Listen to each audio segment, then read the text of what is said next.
qui ont répondu à l'invitation du groupe parlementaire Yewwi Askan Wi. J'en profite également pour remercier mes collègues du groupe parlementaire qui m'ont investi de leur confiance pour me désigner comme nouveau président du groupe parlementaire. J'en profite également pour féliciter chaleureusement et vivement l'ancien président du groupe parlementaire, le ministre Birame Souleye Diop, pour tout le travail qu'il a eu à abattre depuis septembre 2022 à la tête de ce groupe parlementaire dans un contexte politique tendu, incertain, difficile, avec des résultats probants. Et j'en félicite également tous nos collègues du groupe parlementaire Yewwi Askan Wi pour le bilan éloquent qu'ils ont eu à réaliser pendant moins de 2 ans. Donc, ce groupe parlementaire a eu à jouer, comme vous le savez, un rôle historique en matière de défense de la démocratie et de l'état de droit. Donc, on a eu à apporter la rupture au sein de l'Assemblée nationale. Elle s'est traduite notamment par plusieurs actions, la multiplication des questions écrites. On peut dire actuellement que le groupe parlementaire a eu à déposer près d'1 millier de questions écrites. Près d'1 millier de questions écrites. Au moment où on parle, le bilan global est en train d'être fait. Également, en termes de commission d'enquête parlementaire qu'on a eu à proposer au sein de l'Assemblée nationale, au bureau de l'Assemblée nationale, les questions d'actualité, les questions orales, la saisine du Conseil constitutionnel. Il faut rappeler que c'est grâce à ce groupe parlementaire que l'élection présidentielle n'a pas pu être reportée en décembre 2024. Parce que c'est ce groupe parlementaire qui s'est érigé, entre autres, comme un bouclier face aux velléités de l'ancien président de la République et de ses affidés pour permettre au Conseil constitutionnel de dire le droit. Donc, entre autres actions, et nous comptons modestement continuer à contribuer au renforcement et à l'édification de l'état de droit, à jouer notre rôle pour la transformation systémique du Sénégal, à jouer également notre rôle de représentant du peuple. Nous avons organisé aujourd'hui un séminaire pour analyser le document pluriannuel de programmation économique et budgétaire, qu'on appelle communément DPBEP, 2025-2027, et qui sert de référence à l'élaboration de la loi de finances de l'année. Donc c'est ce document qui sera présenté par le ministre des Finances le samedi 29 juin à l'Assemblée nationale. Et nous comptons jouer, comme toujours, notre partition pour défendre les intérêts du peuple et pour défendre les intérêts des Sénégalais. Nous allons, comme je l'ai dit, jouer notre rôle de représentant du peuple au sein de l'hémicycle à travers l'élaboration, le contrôle de l'action du gouvernement, le vote des lois, l'évaluation des politiques publiques. C'est ça le rôle de l'Assemblée nationale. Contribuer à avoir une Assemblée nationale de rupture, comme eut à le dire le président Bassirou Diomaye Faye et le Premier ministre Ousmane Sonko, faire en sorte que le slogan « Djub, Djubal, Djubanti » soit une réalité également à l'Assemblée nationale. Parce que dans le projet porté par le président Bassirou Diomaye Faye, il est bien inscrit qu'il compte renforcer les institutions, notamment en donnant plus de pouvoir à l'Assemblée nationale, en renforçant les moyens humains les moyens financiers, les moyens matériels de l'Assemblée nationale et en renforçant la séparation des pouvoirs. C'est un des axes majeurs et prioritaires du projet de transformation systémique. Et nous allons nous inscrire pour matérialiser cela. Effectivement, l'Assemblée nationale doit jouer son rôle de contrôle de l'action gouvernementale. Malheureusement, nous avons noté encore quelques insuffisances liées notamment au fait que le bureau, qui est dominé par des députés de l'ancien régime, ne joue pas réellement son rôle. Parce qu'il y a eu plusieurs propositions de commissions d'enquête parlementaire qui sont pendantes, mais que le président refuse d'inscrire à l'ordre du jour, le président de l'Assemblée nationale. Parce que c'est lui qui inscrit à l'ordre du jour les affaires qui sont soumises au bureau. Donc s'il ne les inscrit pas à l'ordre du jour, le bureau ne peut pas apprécier leur recevabilité. Et sa parade, c'est de dire que quand vous l'interpellez sur une affaire, une proposition de loi, une proposition de création d'une commission d'enquête parlementaire, il vous répond que oui, effectivement, ça a été déposé, mais ce n'est pas inscrit à l'ordre du jour de la séance. Et vous avez vu que la seule commission d'enquête parlementaire à l'époque qui avait été inscrite à l'ordre du jour, donc c'était la commission d'enquête parlementaire qui visait à élucider un peu la présumée corruption de membres du Conseil constitutionnel. Et ça, c'était pour des raisons purement politiciennes. Mais il y a des dizaines de propositions de commissions d'enquête parlementaire qui sont pendantes et qui ne sont pas examinées. Donc, souvent, le public n'est pas informé de cela. Mais il faut dire que les députés, en tout cas du groupe parlementaire Yewwi Askan Wi et d'autres députés aussi, abattent un travail remarquable, abattent un travail considérable, mais qui n'est pas valorisé à sa juste mesure par l'Assemblée nationale. On devrait pouvoir aller vers la création d'une télévision parlementaire pour retransmettre, puisque nous représentons le peuple sénégalais, les débats aussi bien en commission que les débats en plénière. Mais malheureusement, le travail qui se fait en commission n'est pas suivi par les Sénégalais. Et les Sénégalais doivent savoir ce qui se fait en commission. Par ailleurs, il y a également la question de la Haute Cour de justice qui devait être installée depuis octobre 2022, un mois après l'installation de l'Assemblée nationale, et que jusqu'à présent, cette Haute Cour de justice n'est pas installée. C'est un manquement grave et nous interpellons encore le président de l'Assemblée nationale sur ce manquement. La question de la transparence budgétaire, de la bonne gouvernance budgétaire également, à travers le rôle que doit jouer la commission de comptabilité et de contrôle qui doit rendre des rapports trimestriels. Mais jusqu'au moment où on vous parle, cette commission ne s'est jamais réunie. À l'époque, Guy Marius Sagna en assurait la vice-présidence et il a eu à interpeller plusieurs fois le président de la commission et le président de l'Assemblée nationale. Mais cette commission-là ne s'est jamais réunie et le budget de l'Assemblée nationale est exécuté dans une opacité totale. Donc ça aussi, il faut le souligner. Et il y a des efforts de rupture à faire également dans ce domaine-là. Et nous allons continuer à nous battre pour cela. En termes de perspective, effectivement, c'est de continuer notre travail en interpellant le gouvernement par des questions écrites, par des questions orales, par des questions d'actualité. Des propositions également de commissions d'enquête parlementaire. Par exemple, on a vu récemment que le gouvernement du Premier ministre Ousmane Sonko a pris l'initiative de créer une commission de vérification des titres sur le domaine public maritime. Nous pensons que l'Assemblée nationale, qui représente le peuple, et quand on dit que les ressources naturelles appartiennent au peuple, aurait dû elle-même mettre en place une commission d'enquête parlementaire.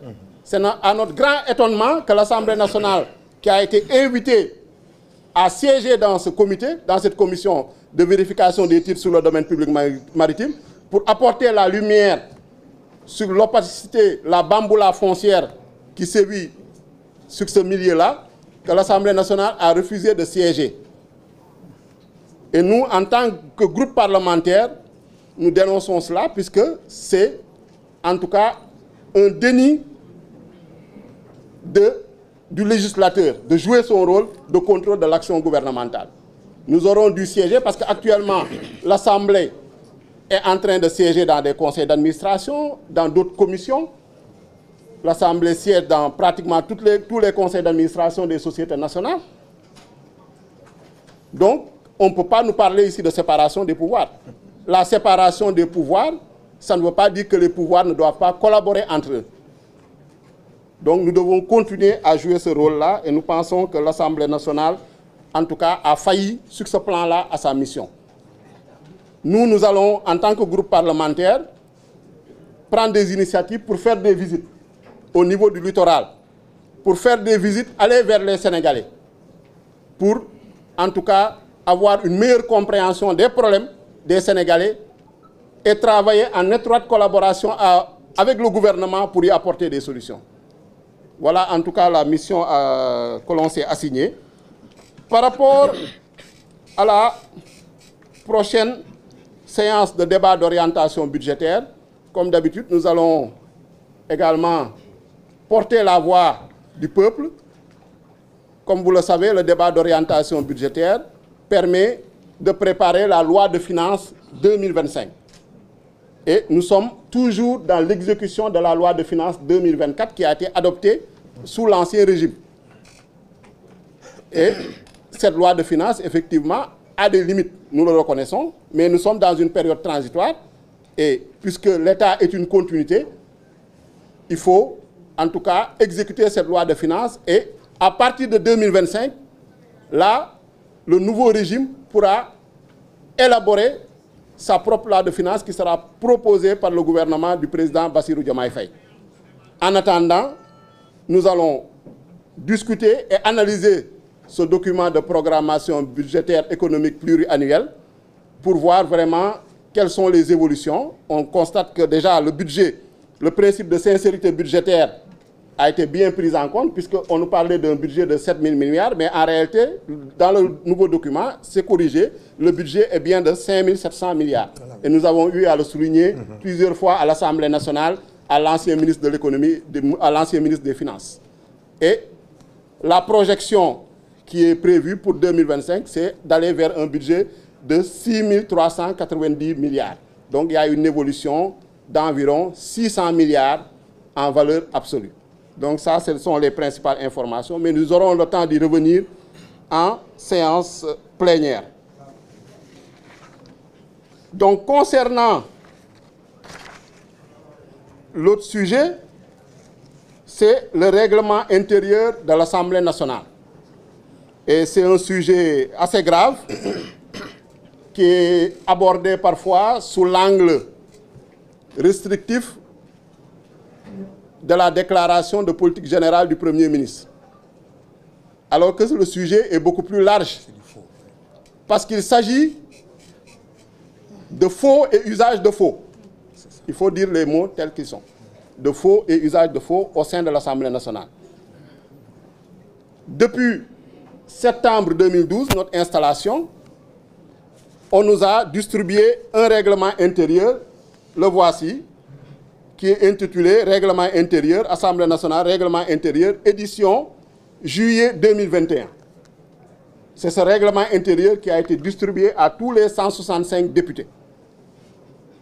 Et après avoir analysé le règlement intérieur, après l'avoir consulté, nous avons constaté que cette édition de juillet 2021 est une fraude à la loi et porte une atteinte grave à la Constitution, aux lois de la République et aux prérogatives constitutionnelles de l'Assemblée nationale. Puisque cette version, cette édition-là ne correspond pas au texte actuellement en vigueur. Et cela, nous avons eu à le dénoncer, nous avons eu également à le démontrer. Et ce n'est pas nous seuls, notre collègue Mamadou Lamine Diallo, le vice-président Mamadou Lamine Diallo, 7e vice-président de l'Assemblée nationale, avait écrit à l'époque, ça date du 11 novembre 2022, sa lettre est ici, adressée au président de l'Assemblée nationale, Amadou Mame Diop. Demande de retrait du règlement intérieur. Monsieur le Président, le règlement intérieur distribué aux députés lors de l'installation de la 14e législature n'a pas pris en compte en totalité la loi organique modifiant et complétant la loi organique 2002-20 du 15 mai 2002 portant règlement intérieur de l'Assemblée nationale voté le vendredi 11 octobre 2019. Depuis cette date, l'Assemblée nationale n'a pas procédé à la modification de son règlement intérieur, à ma connaissance. En foi de quoi, je vous demande de bien vouloir retirer ce document intitulé Règlement intérieur de l'Assemblée nationale, édition juillet 2021. En vous remerciant de votre bienveillante attention, donc cette lettre date du 11 novembre 2022, comme vous l'avez constaté, 2 mois après notre installation, et le président de l'Assemblée nationale lui a répondu le 16 novembre 2022. Voici sa réponse. Par lettre, vous m'avez transmis une demande de retrait du document intitulé Règlement intérieur de l'Assemblée nationale, édition juillet 2021, distribué aux députés lors de l'installation de la 14e législature, n'ayant pas pris en compte en totalité la loi organique modifiant et complétant la loi organique 2002-20 du 15 mai 2002, modifiée portant règlement intérieur de l'Assemblée nationale, voté le vendredi 11 octobre 2019. J'ai pris acte de votre document qui sera traité conformément aux dispositions du règlement intérieur. Donc, vous voyez, il répond qu'il a pris acte de ce document qui sera traité conformément aux dispositions du règlement intérieur. Et, comme vous le voyez, la dernière modification de notre règlement intérieur date d'octobre 2019.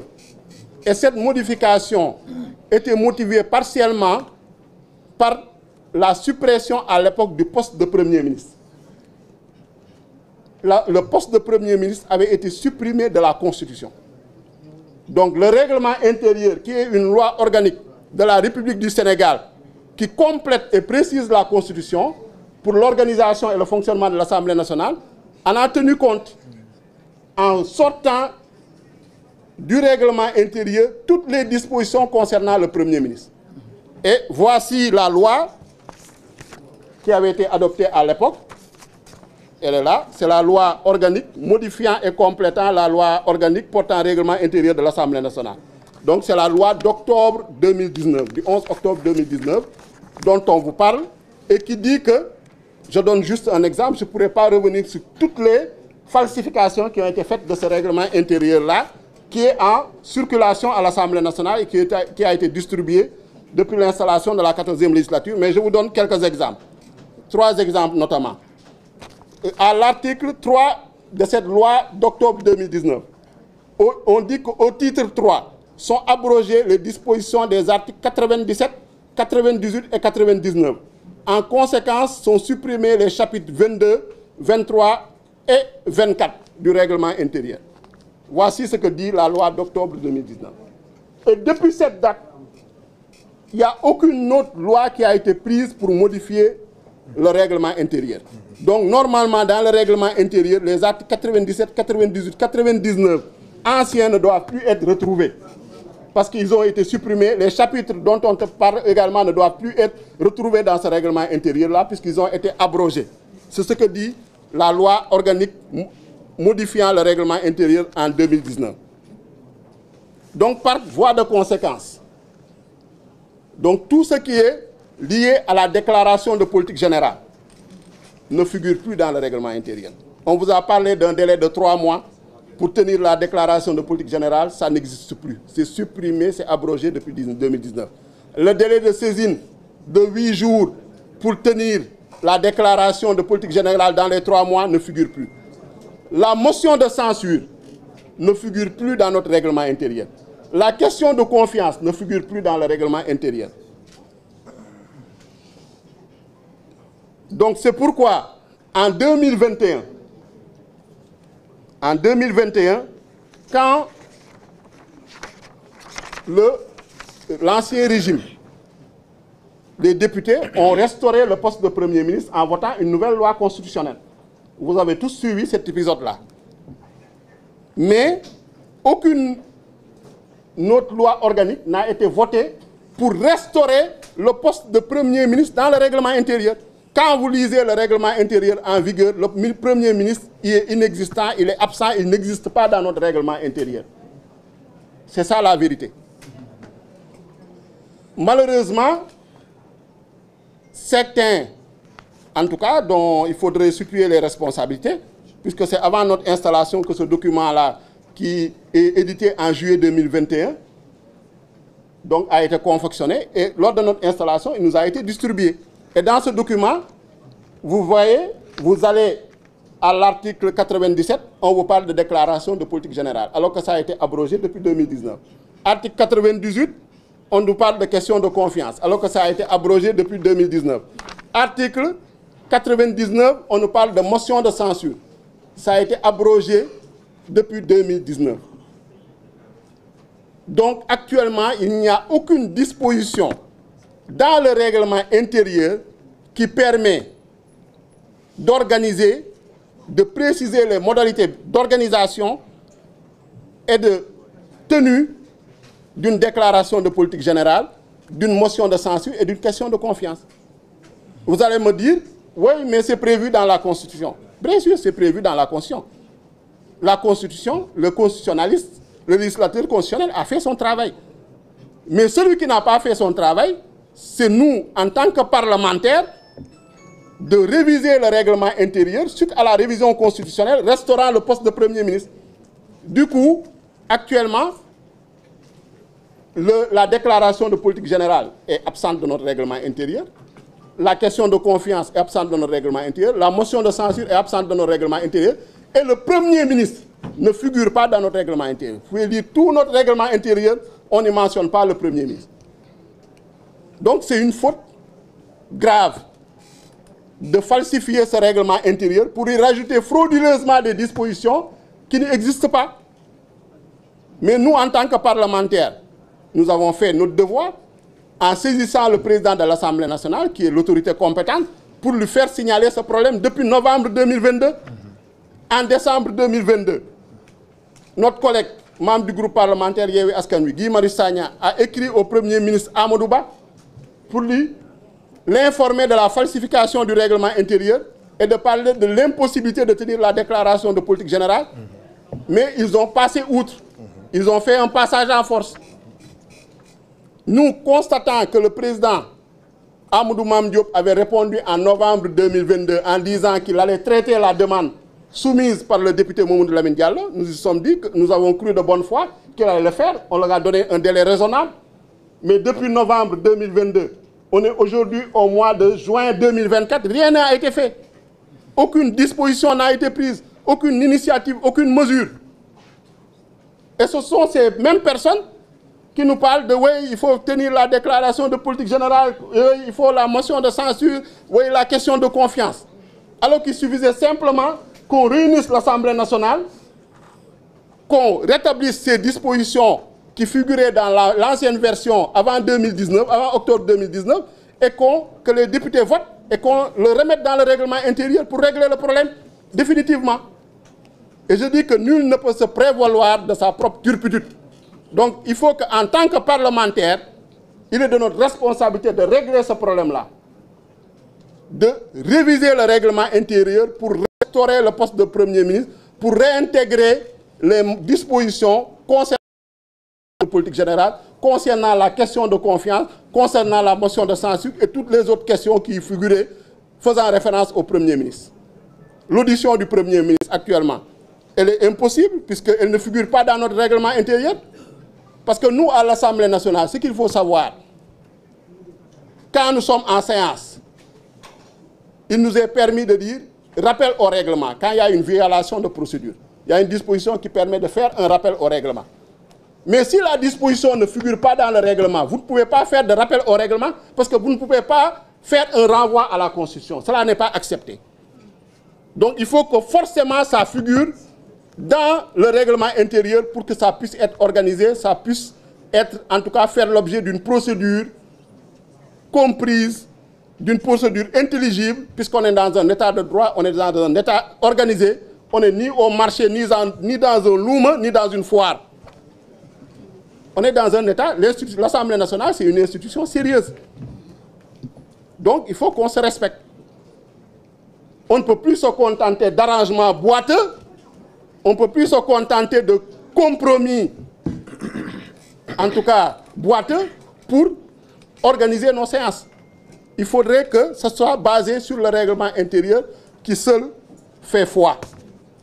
Donc voilà la situation juridique que nous traversons actuellement nous avons interpellé le président de l'Assemblée nationale, nous avons interpellé les députés de la majorité qui, bon, ça ne les dérange pas. Disent que oui, bon, ça a toujours été fait comme ça. Oui, le Premier ministre Amadou Ba est venu à l'Assemblée nationale, il a fait sa déclaration de politique générale. Mais est-ce qu'on doit continuer dans la fraude à la loi? Est-ce qu'on doit continuer dans la tricherie? Est-ce qu'on doit continuer dans la violation du règlement intérieur et de la Constitution? Non. Il faut que les gens respectent la Constitution, il faut qu'on respecte notre règlement intérieur. Donc l'Assemblée nationale est encore interpellée pour corriger cette grave entorse au droit, cette grave entorse à l'état de droit, à la séparation des pouvoirs et à l'équilibre des pouvoirs au Sénégal. Donc je pense que j'ai été assez clair, assez compréhensible par tous les Sénégalais, en tout cas ceux qui peuvent nous suivre en français. Je vais laisser ma collègue, la présidente Aïcha Touré, venir s'exprimer en Wolof